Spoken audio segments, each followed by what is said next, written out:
I think then maybe with Karen and mine's answer, and we're just ignoring you, Emma, because I know you have something to say, but you didn't get a word in, the two of us.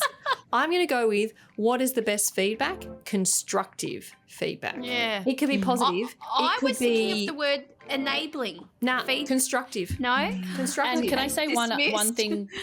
One thing I No, wanted, if I can you chime can't. in. Emma, don't start your bit with, can I tough just crowd say? You around just here. got to say it.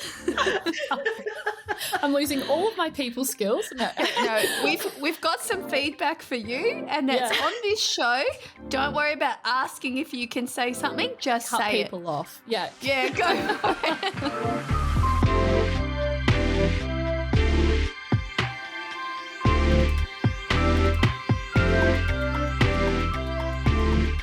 Welcome back to the Capability Corner, the podcast where we explore what's happening in healthcare, workforce development, and all things capability building.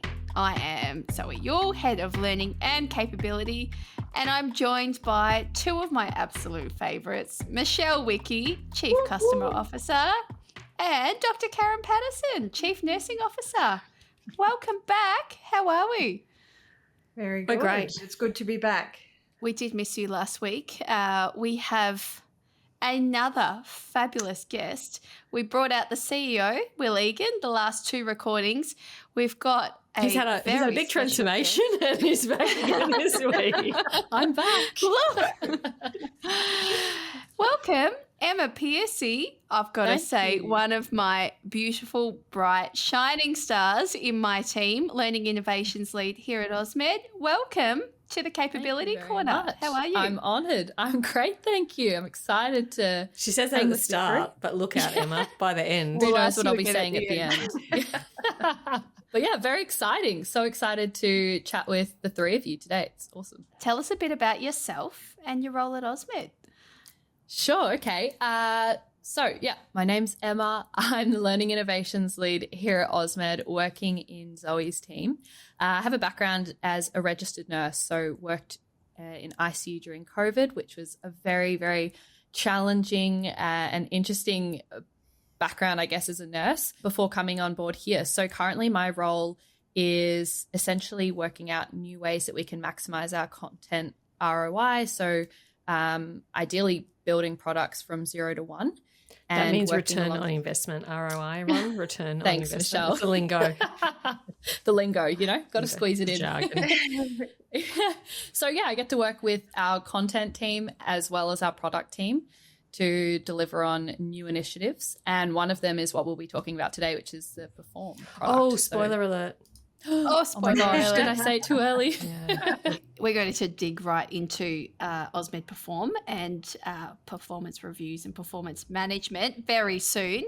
But it has been a busy couple of weeks. I feel like I open this section with that same line every single time. episode. But we true. are busy. We had the inaugural AI hackathon where Oh, do you love that word? we had So we had a day of, what would you say, creating, exploring, how do we use AI at Ausmed. We had different teams. My team came third. We did a very exciting project, which Robbie will kill me for saying this because I want it in the product yesterday. Custom content, customization, integration was what we explored. What did your team do, Michelle? Training plans, pulling Training regulatory, industry and organisational data together to create and draft up a training plan ready for That's then right. submission to the board. What did you work on, Emma? Yeah, our team was trying to solve a customer experience problem, actually, and it was just to have a central repository of information. So we thought we could create a little Ausmed LLM for all things content, queries, product, everything as an in-house solution. So, yeah, but we narrowly missed out on placing. What else? We had a very busy week last week. Michelle and Karen, you were up on the Gold Coast. It's true. How did the AI in healthcare event go? That Smashed was it. last Monday night? Yeah, Smashed smashed it. it. It's great. Hostess with the mostest in the most beautiful pair of stilettos, Michelle. I don't think they're officially a stiletto. I think they're just a high heel. I don't think I own a Yeah, stiletto. I would Isn't not there a call them. stiletto? No, they weren't stilettos. They were definitely power shoes. They had solid heels that were elevated. Yeah, for the lesbians out there, we call them a power femme. heel. You'll know what I'm you had talking the about, suit ladies. to match. You had the whole look going on. I It was did. great. I It did. was Actually, great, I Michelle. wore my like comfortable brogues and went to the head of marketing and I was like, power femme heels or brogues. I don't think he even took a breath. It was just like power femme. Go the heels, and that was it. They were on. What was your take on the night, Karen? You weren't hosting. You were No, I was In the crowd? in the audience, which was fantastic. And it was in the Q1 building. So the venue itself was, amazing. And it was full of people. It was a great feel, had a really nice vibe to it. Lots of chatting happening. Our hostess flipped the room and put it to the audience to be able to bring their questions to the panel, which there was great engagement with. I wasn't quite sure how it was going to work, and with Michelle, I've learned to live with that. So, but because it all works out okay. but in the end, doesn't it?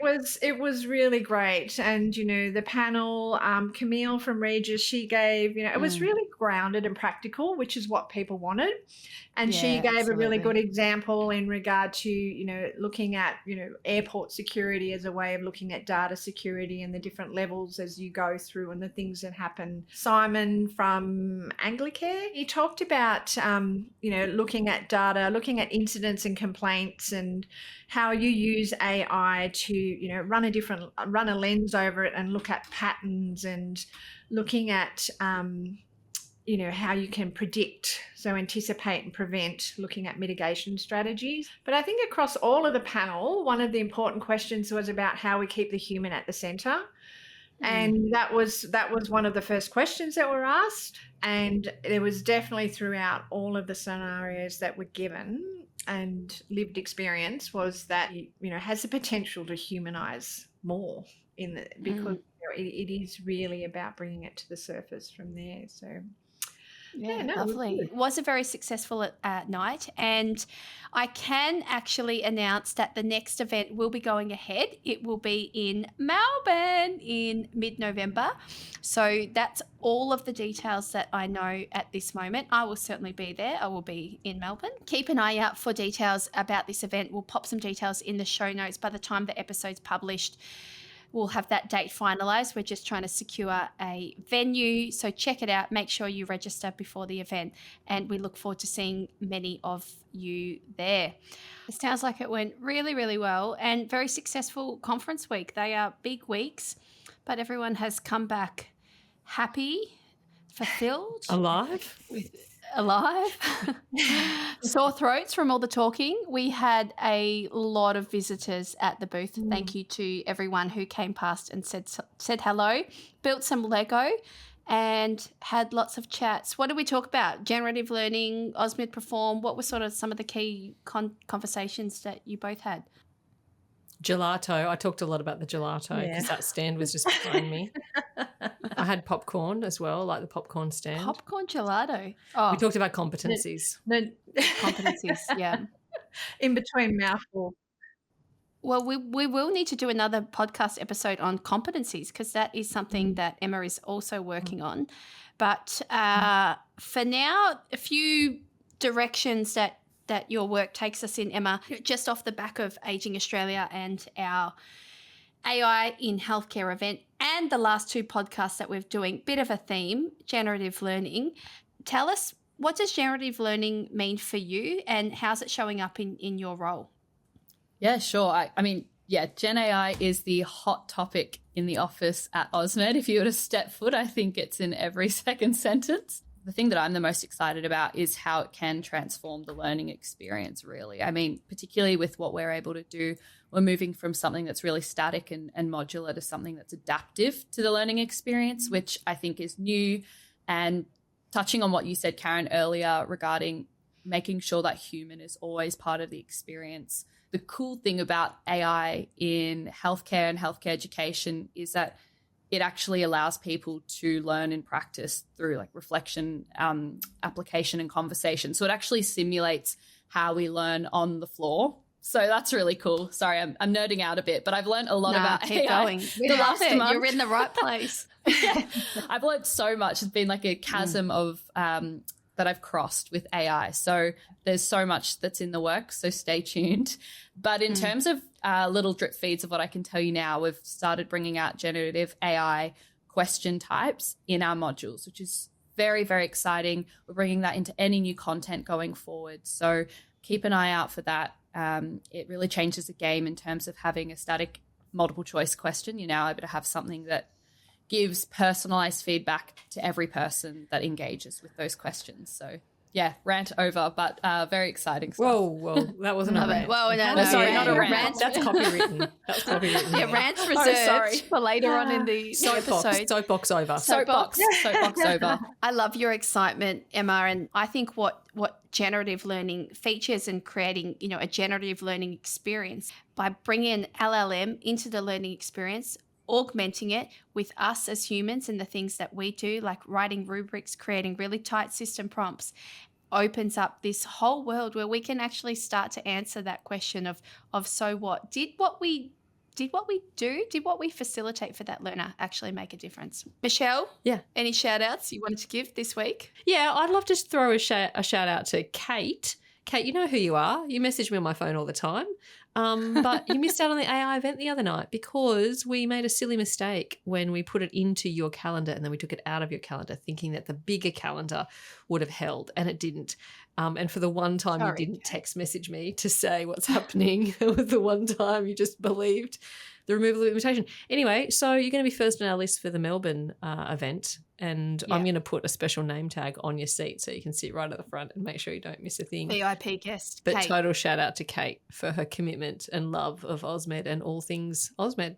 Karen, do you have any shout outs? One was a colleague actually from the UK who sent me a message last week to say, sorry, are you okay? I heard on the podcast that you're not well.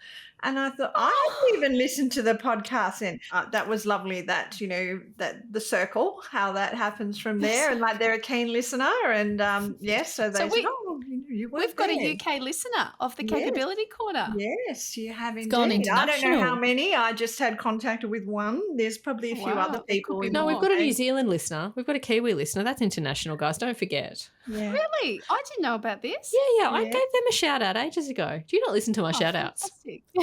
If you give enough in different countries, you might go on tour. You never know. That's might go right. global. The tour should go Capability wider. Corner takes NZ. Yeah. And then her name escapes me, and I can say that. God, how can you shout out someone whose name escapes I am you? recovering from concussion, and the Yeah, Q1 true. building is 78 flights up, and I felt very dizzy by the time I got up there. Oh, Karen. Poor But person. a lovely person who I met there, who is from the Hunter in New South Wales, she was very excited. She said, "You were on those webinars, weren't you? And you were on the it was fun. It was fun. So You're a it's celebrity. It's fun to be famous. It's interesting. Yeah, you're isn't it? famous, Yeah, Karen. so- That's awesome. Unreal. We've got some fans. I love it.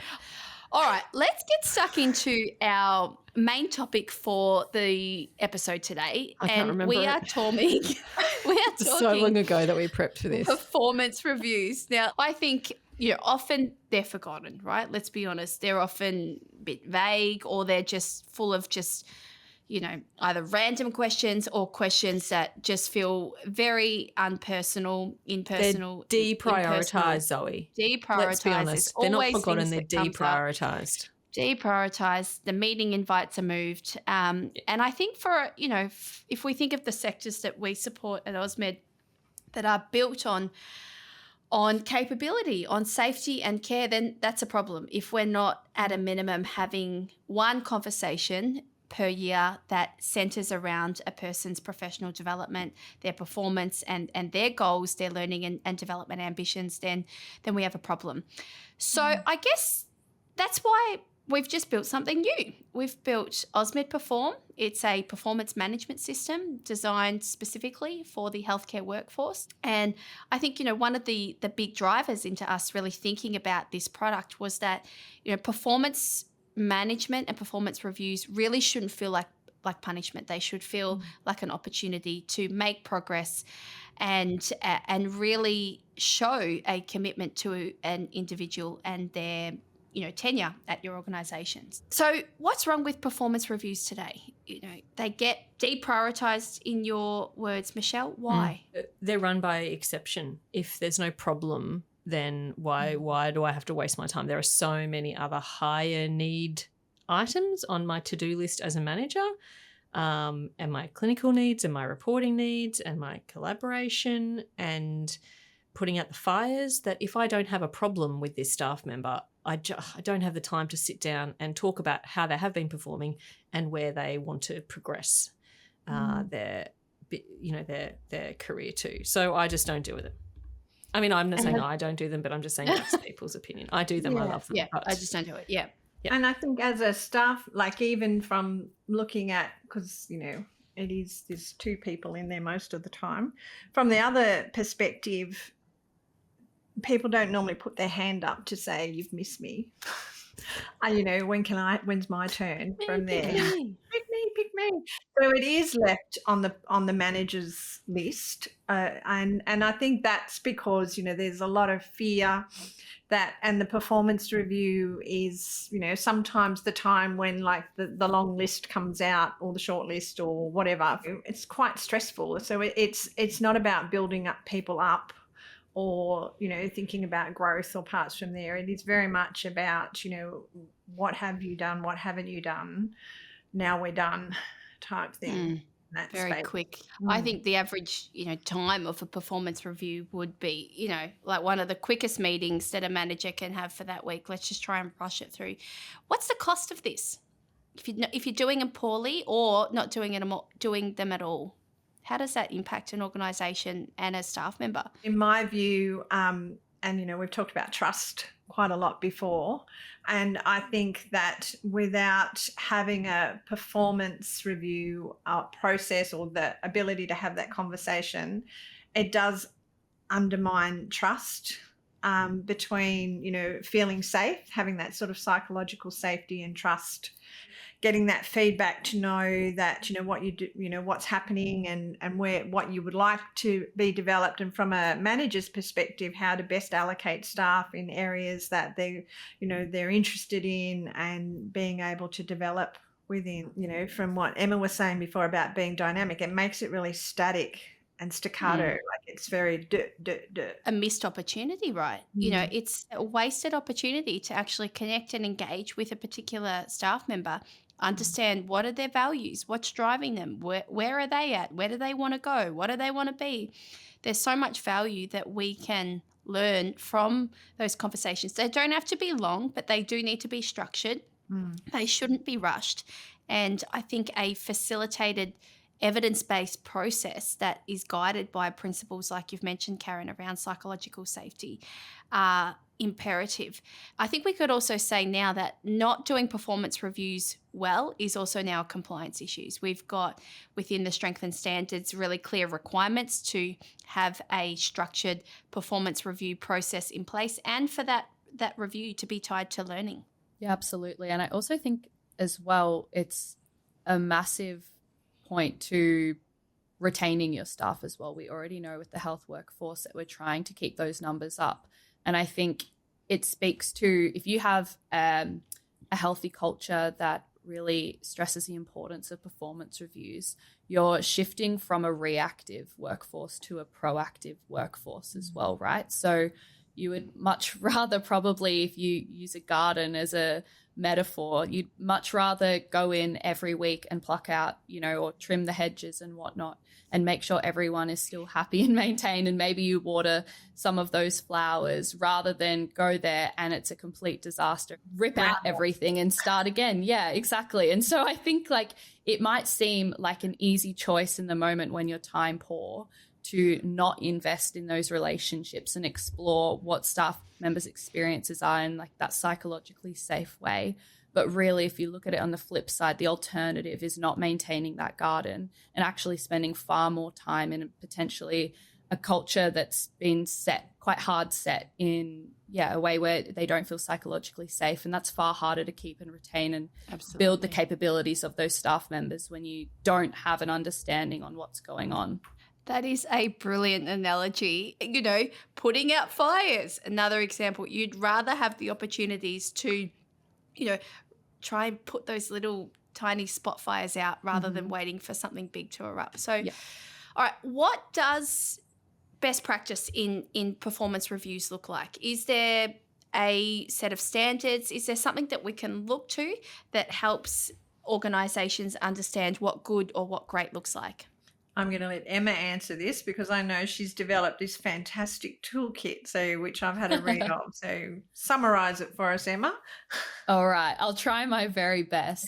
There's definitely a few ways that we can make sure we're maintaining best practice when conducting performance reviews. So there's obviously regulatory laws. So we have work health and safety, we have fair work, and they really explicitly describe what those requirements are. We also have from the standards as well on those expectations, as well as your own policies and procedures in terms of how you want to best conduct those. And in terms of what we're trying to build into this Perform product and have done is the know-how on how to embed all of those best practices into your daily routines of conducting these reviews. So you have the tools and the system behind you, but you also have all of those best practice know-how, tips, tools, guidelines, making sure that you feel really confident that the best practice is embedded in every single question, template, program, and whatnot. So you can kind of go ahead with full confidence, have those conversations, start them today, and really lead the way with them, because culture's set from the top. So the moment that you start having those conversations more frequently and build your own confidence up, that's going to trickle down to everyone else. But yeah, they're really the grounding, I guess, foundations. So work health and safety, your laws is like you got it. Everyone's got to do that at a minimum. What else? What other layers can we add on to make sure performance reviews are effective? Beyond the process, as you were saying, Zoe, is the relationship from there. So it is about having that safety or regular communication from there, rather than, again, it being sort of annual or ad hoc. So being able to have an opportunity for the person to reflect, like the employee to reflect on, what's gone well, provide, some evidence or examples, and thinking about what direction they want to go in, etc. So that pre-planning or like having the structures and processes in place, but the timing of it is really important from there, and having that sort of sense of acknowledgement and being able to then know that there's an agreement or there's a sense of teamwork in going forward, and knowing that our key purpose is obviously delivering the services that we're set up to deliver, but within that it is around the safety and quality of there. So of course, thinking around the impact of our own personal accountability for safety and quality for the people that we care for. Absolutely. And our colleagues. Yeah. Couple of quick rapid fire questions. Should we be discussing pay or remuneration in a performance review? Is that within the same or a different process? I say same if it's relevant to the role. Yeah. Karen? That's a tough one, isn't it? Because I think that's she said rapid fire, Karen. I know. If I got to have a long answer, I would have given a better answer. Yeah. You have a policy and procedure that sits around it. And so, yes, within the performance process, there would be something that's around remuneration, or if there is, a process whereby people can, have increased wage or conditions or something around there and what that could look like. But as it being, my bias, I suppose, in it being the focus of the conversation, I would say no. Not focus, just part of.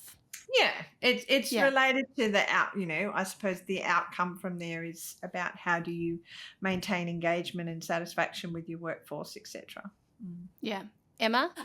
On the fence, for reasons that not every performance review, I think conversation is going to be centered around that. So it also depends on the context of the conversation. I think if it's an annual review where there's some sort of expectation that pay might increase, then yeah, maybe it is appropriate.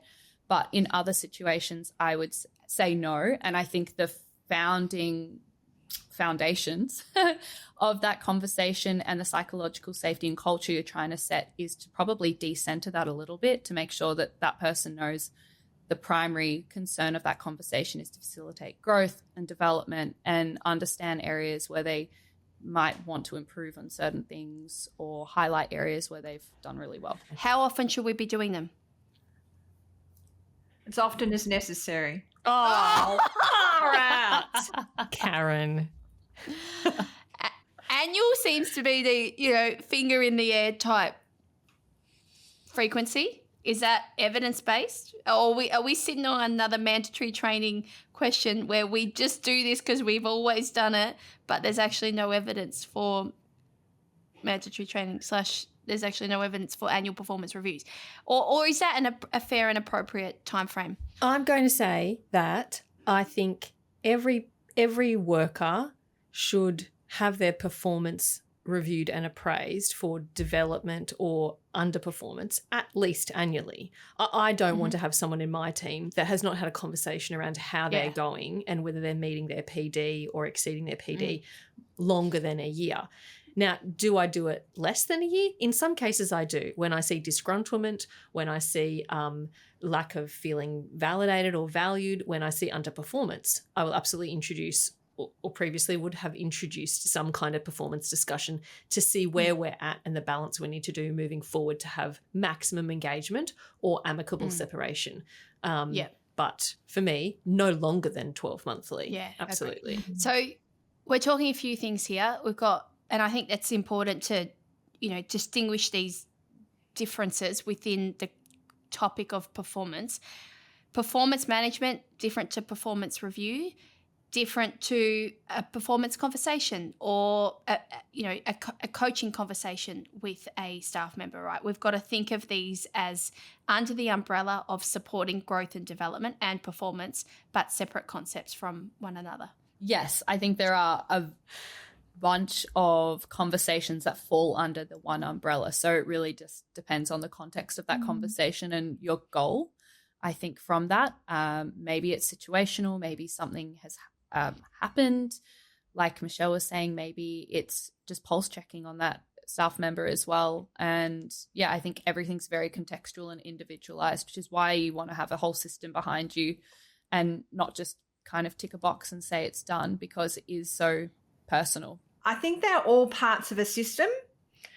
I think historically, for a range of reasons, because it was built in a culture of fear and, paternalism and all sorts of things, getting feedback was something that was not welcome. Like either the person giving the feedback is probably not being supported to build capability to how to actually provide constructive feedback, and the person and the environment that makes it safe for that to happen, and the person receiving the feedback probably was coming from a place of fear and was shut down. So it was like not really. It's not got a good history. It's not going to set up for success. Yeah. If we're thinking about it as something that it should happen, it should be something that happens more in the moment from there, as well as something that's formal, and having that process from there, and then that there should always be clarity. So and that sort of comes back to our governance conversations, because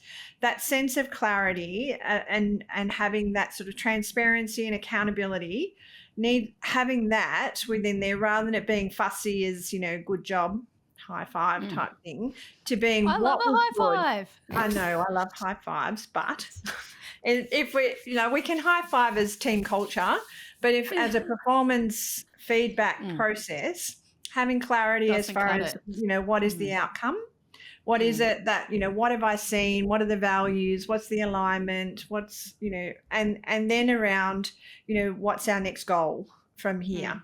And how can I help you get there, or what do you need from me to get there? So I do think we've got a lot of undoing to do to go forward from there, but it is about thinking how it was set up, and what were the constraints around that? If we're actually coming from a place now which is about let's think about performance in the context of improvement and growth, it's a whole different mindset. I do agree with you, Karen, and I think, you know, there's these biases and history around these conversations that we probably need to start to shed.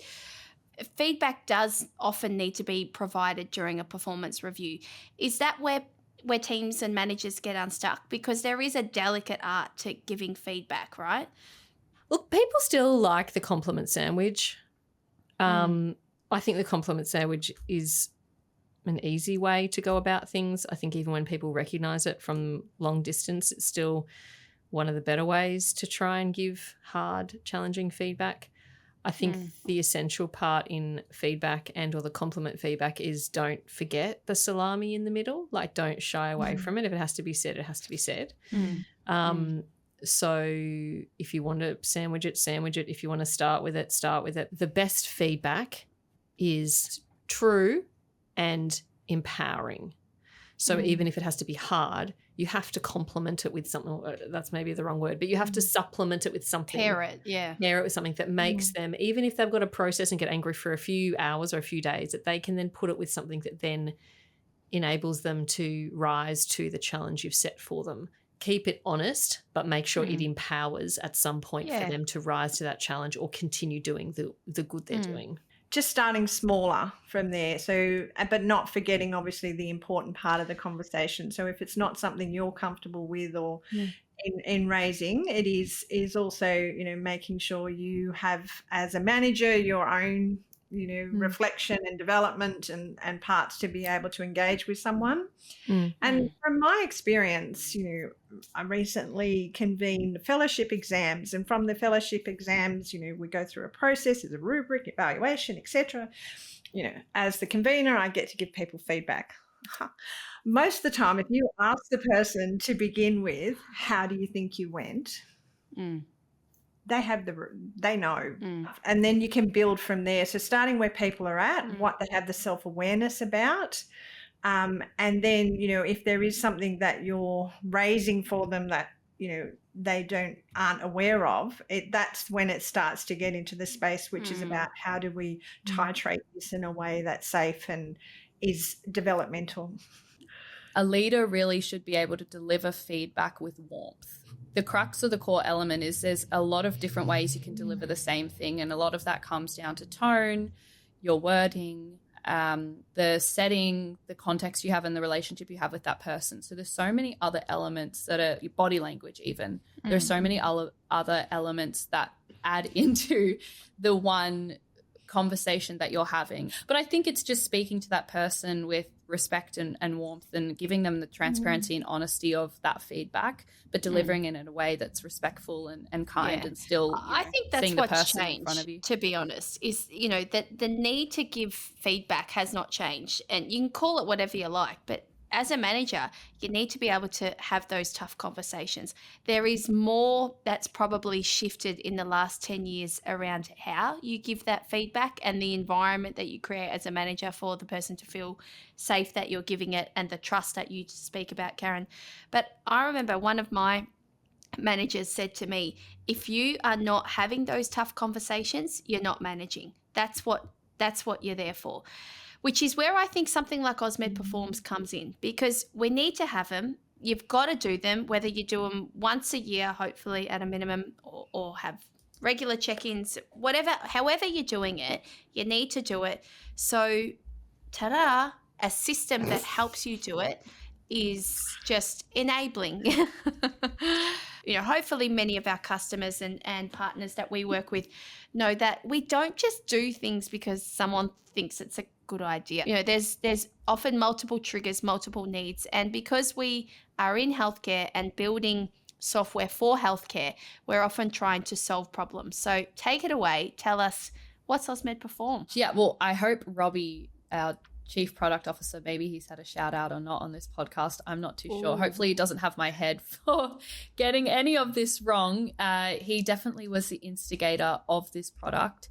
And I know that this came actually from a lot of conversations from our customers already, stating a need for something like this. You just said exactly what we were aiming to do, which is we want to build something for healthcare. Performance reviews, I think they found that they didn't work, not because people didn't care about them, but they didn't have a process. So it was fragmented and inconsistent. And that creates a lot of issues in itself if you don't have a system that's able to essentially support that to be smooth. Variation is the devil in healthcare, right? And then you add work health and safety minefields on top of it. And that just sounds like an absolute nightmare. Completely. And then you end up having, people who are trying to do their best in creating workaround systems, which are Band-Aid solutions and help somewhat, but they don't get you to that next level, which often people are always striving for, right? So, spreadsheets, maybe they're overdue, as we were just speaking about. People feel disconnected. It's hard to track performance reviews. So that's really what Ausmed Perform is trying to solve for organizations, is having one place where you can remove all of that. So it brings together performance programs, so think an annual or probation. There's recognition of staff members' achievements, notes, everything that you want to kind of contain, assign out is all managed in one system. So you have everything at your fingertips. And it's connected to learning, of course, which what was the basis, apart from the regulatory requirements? Why is it that learning and performance are connected? I feel like a multitude of reasons. They work in tandem. Performance reviews are such a great way to also, I guess, unveil where someone might want to do more learning, upskill in different areas, grow, anticipate needs. Maybe there's areas that they don't feel so confident in, and so you're able to guide them well there as well. And I think it all works in one big system, right? So, learning, you're trying to maybe fill a gap of knowledge, and performance is that area where you're able to kind of have that conversation and see where are those gaps still lying. What do we need to do to really initiate further education potentially, or other methods that's able to fill that gap? So I think they work really well hand in hand, and that's obviously our objective at Ausmed, is to make sure that we're able to provide products that are holistically going to improve the capabilities of the organization. So you can have learn, but perform is definitely another asset here, where we want to make sure that we're really supporting organizations with, like, ideally a fail-proof way to just go forward and conquer, right? We want to empower people, build the confidence of clinicians and organizations to make sure that they just have something that they can, hit the runway with and go forward and do the best that they can. Great. What's the ROI on bringing a product like Ausmed Perform into That's return on your investment, workplace? folks. Just reminding you all. Well, if someone's listening thinking, hey, this sounds great, I love Ausmed, I trust Ausmed, I want to bring Ausmed Perform into my workplace, what's the ROI? How could they put a business case together to support this? Yeah, so I think there's many different facets of that. One that I think encapsulates it all, though, is that if people feel safe to speak up, you can catch risks before they escalate into incidents, complaints, or fair work cases. So that's a significant ROI just there, let alone staff retention and other areas of your organization that you're going to catch. So significant benefits. amounts. Benefits, great. Absolutely. So I know we've recently run a pilot with some partner customers as part of the build and the launch of Ausmed Perform. What have we seen from some of the early stats so far? Yeah, so I'm going to quick fire these out. We have seen a 130% increase in completed reviews per month. Massive. 10 to 15 hours saved on admin per week for site managers. Wow. Which is astronomical. Do the ROI on that, honestly. Do the ROI on that. Times that by average salary, times it by 52. And then increase That's their a big one. visibility in the workplace and their ability Exactly. to connect. Yeah. Yep. And then finally, up to 90% less time spent managing the entire review process because it takes care of it itself. So did you just say 90% less time managing? That sounds good. More time leading. So if you want to check out Perform, head to our website. Otherwise, we've also just hosted a launch webinar that you can also check out. And if you want any further guidance, we've actually provided a performance review guide on our Ausmed toolbox to check out. It's a one-stop shop for how to conduct a performance review with best practice principles embedded in every single page and word. So please feel free to also see that.